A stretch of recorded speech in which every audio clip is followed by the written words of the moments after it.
My parents' rationale keeping me out of the military is unclear. I don't know. Maybe because I was their youngest. I would only assume at this point. They never really gave me a clear answer. But I know that I don't think it was the danger, because at first it was just joining the Navy. I joined the Navy to, my rate in the Navy was going to be an equipment operator, fairly safe. But after going through boot camp, I learned about EOD, which is explosive ordnance disposal. I think at that point is when my parents, they weren't very happy with my career choice. So what pushed me towards EOD was when I was in boot camp, there was a sign up. Basically, they would recruit you in boot camp. You had to meet their criteria and pass their PT test. So the first day when I went to take the PT test, I met all the criteria for the academics. But when I did the PT test, I missed the first day by 11 seconds on the swim. The very next day, I passed it. So it was just a matter of technique and improving on that technique that got me through the basic requirements for that.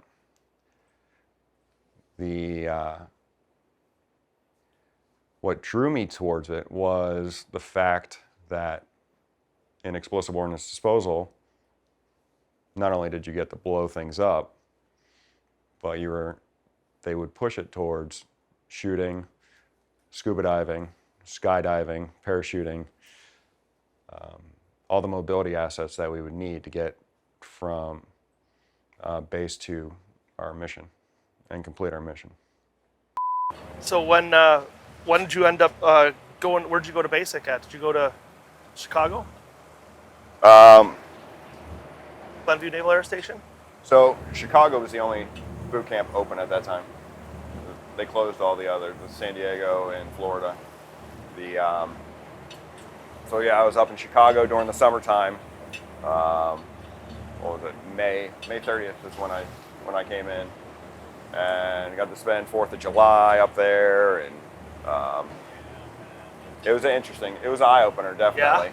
They definitely they open your eyes when you walk in there. Is it what you expected or no? I walked in without any expectation. Did you? I did. I remember trying to train before joining, like going for runs, and I clearly remember saying, you know what, I'm just going to tough it out with everybody else. Yeah. And I worked out a lot, but I wasn't very calisthenic ready. Running, that wasn't the thing back then for me. And I learned real quick in the military it needed to be. All those mobility assets drew me towards it, making me think I was a SEAL. Honestly, at that point, I didn't even think about being a SEAL. I know there were other people. There were a few people in my division in boot camp that were trying out for BUDS. But honestly, I didn't want to move that. I didn't want to go that direction. That flame already went out for me from being a SEAL. So as an equipment operator, at the time when I joined the Navy, you needed a source rating. An equipment operator was one of those source ratings. You couldn't be any rate in the Navy and then choose to go special warfare, one of the specialty fields. So for a source rating in the Navy, equipment operator would be that. It would be your day-to-day job. So they have postal workers, postal clerks, and a whole host, from people that work on the aircraft carriers to the Seabees. Seabees have all their source ratings as well. And not all of them at the time were even eligible for EOD. So mine just happened to be one of the source ratings for EOD. And I believe at the time that was because if you didn't make it through EOD school, you had something to fall back on. So they would send you back to a battalion. That's what the Seabees would be, where they would be located, in battalions, as opposed to a ship. So after you graduated, your diving school, where'd you have to go then? After dive school, went to Eglin Air Force Base for EOD school, and spent, I think, 10 months there. A little longer. The course is about 10 months long, or was, but I ended up breaking my hand while there. Got extended a little bit longer than I wanted to. So that was in Eglin Air Force Base. And geez, the first week alone, you had 3 tests. Really? Yeah. They're all do or die. If you failed it, you took a retest. And if you didn't make it, then they evaluated to see if you were even a potential candidate. How'd you do on those tests? It was knowledge based at first, and then towards the end of school, each division, you would then have practical tests where you'd see a piece of ordnance and you'd actually have to render it safe. So they were all score based, and if you basically had to know the safeties of your ordnance, how to approach them safely, and all this you're graded on. So it's a step process that you have to follow, and you need to make sure you're following not only all the steps, but all the steps in the proper order to make sure that you're... All the steps, proper order, safety, everything like that. Other people's safety. It's not just your safety when you do this job. Yeah. It's everybody else's. And they'll put that in scenarios for you. They'll tell you that you're in a town, or you have people so far, or historical buildings, things like that have to be protected. Mm-hmm. So that's the kind of stuff that you have to take into account when, and it's hard to do. It's hard to play the world of imagination, but once you get into the real world, I mean, it's real quick, doesn't it? It's real quick. So after tactical training, that was out in San Diego, I went to my first command. That was Mobile Unit 3. I spent 5 years there and deployed 3 different times there. Like any deployment, you come back and take a break, decompress, and you basically get shifted from team to team. So the next team was being deployed to Zabul province in Afghanistan. There was also when we flew into Kandahar, and when we got into our convoy to go to our base, I remember listening to the chatter on the comms, and it brought me back actually to that feeling I had when, right after I got injured. So after I got injured, I came back into country, and that mindset was completely gone. If it's going to happen to me, there's nothing I can do. That sense of ease was no longer there. That specific deployment, I remember sitting in the Humvee. We were in a safe area, but I was white knuckling the steering wheel. I was basically on high alert at that point. So when we were traveling from Kandahar to Zabul, to our base there, hearing the chatter brought me back. It brought that uneasiness back. And they're like, you just hear the chatter, hey, there's people, unknowns right here, they're setting something up. Nothing ended up happening on that when we got in there, but that feeling, that uneasiness was there. So I spent 6 months there. I had a son on the way, and a lot of things going on that deployment. I think maybe deployment was the only time I really thought back to home. But my son was born in December of 2008, my oldest, and it was a great feeling. Yeah. We actually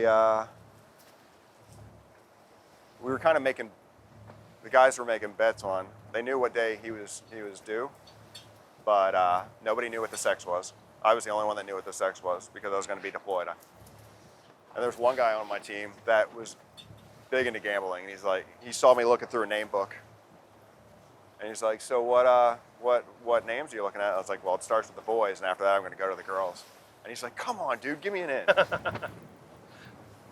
So, but I also found out on that deployment that my dad was real sick. My dad was dying of cancer. And from what I understand, it was kind of kept from me, his condition, because nobody wanted me to,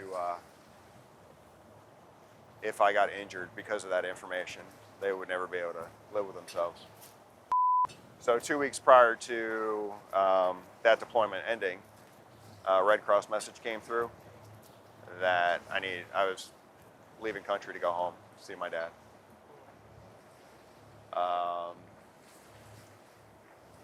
Flew back from, I flew back on a Black Hawk helicopter to Kandahar. I was the only guy in the back. I remember looking out over the countryside, wondering what the hell was going on. Got back to Kandahar, I called my dad up, and he sounded fine. And I'm thinking, what am I doing? What's going on here? So I fly back to Sicily, and I get to meet my son for the first time. 4 months old. I look kind of like I do now, a little less, not as long in the beard. But yeah, it was a great feeling meeting him for the first time. But then I don't get a chance to stop. We're setting up travel back to the States. And so I just flew back from Afghanistan to Italy in a couple days, flying back to the States to then see my dad. And I remember walking into the hospital room and him looking up at me. And he's like, what are you doing here? Came to see you. I had this hat that he wanted from one of the local style hats, and he wanted one, and I brought him one. And I was like, I was dropping this off, and he got to meet Owen. Your son? He got to meet him. Yeah. But I was kind of torn between seeing my dad and seeing my newborn. So, not more than a day later, he turned for the worse, and he was gone. Wow. So, it's like more between my dad leaving the world and my son entering the world. Yeah. But we were back for about a week, and again, they don't teach you how to compartmentalize, but thinking back on it, sure did. I just locked that down. Yep. Flying from Afghanistan, Italy, East Coast, seeing my dad, my son, dad passing away, and then burying him, and then going back Wow. to the daily works. Back in Afghanistan. Well, the team was already back from Afghanistan. Okay. They were coming back at that point. It was just back to the daily routine grind. Yep. in Sicily. The end of that year, I found out I made chief petty officer. So I had to go through I went through the whole chief indoc. Again, back to it, 100 miles per hour. Mm-hmm. So free time. Free time is a question that has been asked to me. What do you do in your free time? I laugh at that because what free time is there? The free time is minimal. There's always something to be done. I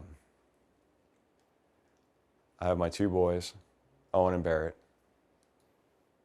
and I try to prioritize time with them. Things around the house need to get done. But something that one person might think is a chore is actually therapeutic, as simple as cutting the grass.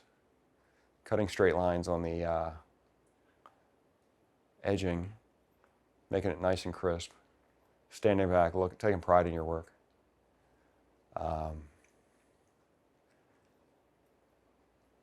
I've always done woodworking. And I started working out when I was probably 13.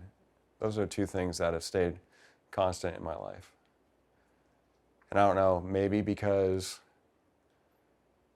I was so sure about those two activities that my high school class ring, those are the two things I have on my ring. And, you know, it feels good to actually be able to stick by the two. I've been doing woodworking through school since 2008, or excuse me, 8th grade. Full shop now that I can just lose myself in there. And a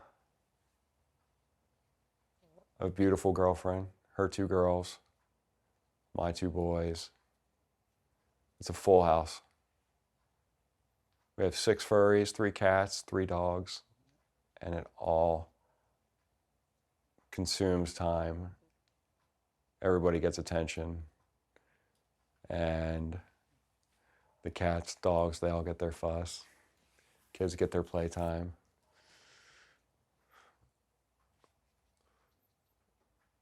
I enjoy my evenings with Amber, just sitting back and getting lost in Jeopardy when I may get one question every 5 shows. And she gets 5 questions out of every 6 that are said.